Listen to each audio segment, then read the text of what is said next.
Hello दोस्तों, जय श्री कृष्णा। आप सभी अच्छे होंगे और अपनी तैयारी शानदार तरीके से कर रहे होंगे। मेरा नाम है अर्चिता अवस्थी। मैं यूपी टेट की तैयारी करती हूँ। तो यूपी टेट के रिगार्डिंग ही मैं छोटी सी क्विज आप लोगों के सामने प्रस्तुत करूंगी। आप लोग अंत तक वीडियो में बने रहे। सबसे पहले वंदना मुझसे क्वेश्चन पूछेंगी, फिर मैं वंदना से क्वेश्चन पूछूंगी। अगर आप लोग ये कंप्लीट वीडियो आज करते हैं, अगर आप यूपी टेट के स्टूडेंट हैं, आप तैयारी कर रहे हैं, तो डेफिनेटली आप लोगों को लाभ जरूर मिलेगा।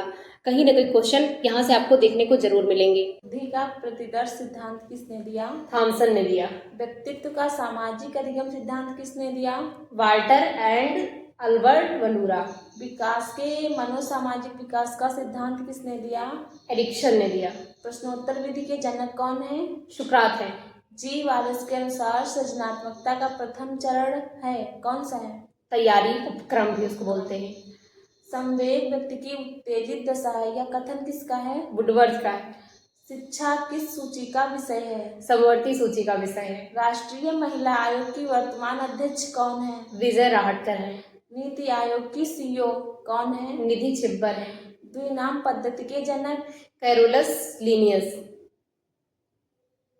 और पूछो। अब मैं वंदना से क्वेश्चन पूछूंगी। व्यवहार शब्द का सर्वप्रथम प्रयोग किसने किया? मैकडूगल ने। आईक्यू का फॉर्मूला बताओ। आईक्यू का फार्मूला मानसिक आयु बटे वास्तविक आयु गुणे 100। यह फार्मूला 1916 में टर्मन ने दिया था। Very good. तुम मुझे बालक दो, मैं उसे जो चाहूँ वह बना दूंगा। वाटसन। बालक स्वयं एक पुस्तक है जिसे शिक्षक आजीवन अध्ययन कर सकता है, यह कथन किसने कहा? Rousseau. The principle of psychology पुस्तक किसने लिखी? William James. शिक्षण सूत्र पूर्ण से अंश की ओर किस वाद की देन है? गेस्टाल्टवाद। प्रेग्नांस का नियम किस वाद की देन है? गेस्टाल्टवाद। पलायन मूल प्रवृत्ति का संवेग क्या है? डर। नैतिक विकास का सिद्धांत किसने दिया? कोहलबर्ग ने। और प्रकारवाद के जनक कौन थे? William James. Very nice.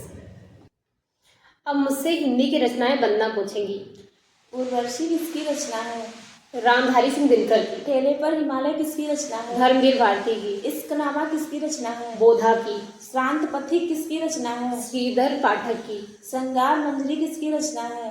श्रृंगार मंजरी नहीं याद है मुझे तो। आचार्य चिंतामणि। आचार्य चिंतामणि। हिम तरंगिनी किसकी रचना है? माखनलाल चतुर्वेदी की। आदिकाल को वीर गाथाकाल किसने कहा? आचार्य रामचंद्र शुक्ल ने कहा। आदिकाल को बीज वपन काल किसने कहा? महावीर प्रसाद द्विवेदी ने कहा। निशान निमंत्रण किसकी रचना है? हरिवंश राय बच्चन की है। सतरंगी पंखों वाली किसकी रचना है? नागार्जुन की। Thank you. अब मैं वंदना से हिंदी व्याकरण से संबंधित कुछ प्रश्न पूछूंगी। ठीक है, वंदना बताओ, पंचगंगा में कौन सा समास है? अव्ययी भाव समास है। यदि नदियों के नाम के आगे कोई संख्यावाची शब्द आए तो वहाँ पे अव्ययी भाव समास होता है।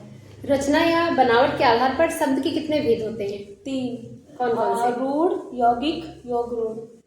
ठीक है, अब बताओ, रेलगाड़ी कौन सा शब्द है? संकर शब्द है। रेल इंग्लिश शब्द है और गाड़ी हिंदी, दोनों मिलकर संकर शब्द। ठीक है, वेरी गुड। कारक कितने होते हैं? हिंदी में कारक की संख्या 8 होती है और संस्कृत में कारक की संख्या 6 होती है। Very nice. तुम चंदन हम पानी किसकी पंक्तियां हैं? रैदास की। रमेश में कौन सी संधि है? गुण संधि। किसका संधि विच्छेद बता सकती हो? रमा प्लस ईस। गुण संज्ञक वर्ण कौन कौन से हैं? छोटा आ और ए ओ। अच्छा, अब बताओ, वृत्त संज्ञक वर्ण कौन सा है? बड़ा आ, ए और औ। पावक में कौन सी संधि है? अयादि स्वर संधि। और मनोरथ में कौन सी संधि है? विसर्ग संधि। Very good, thank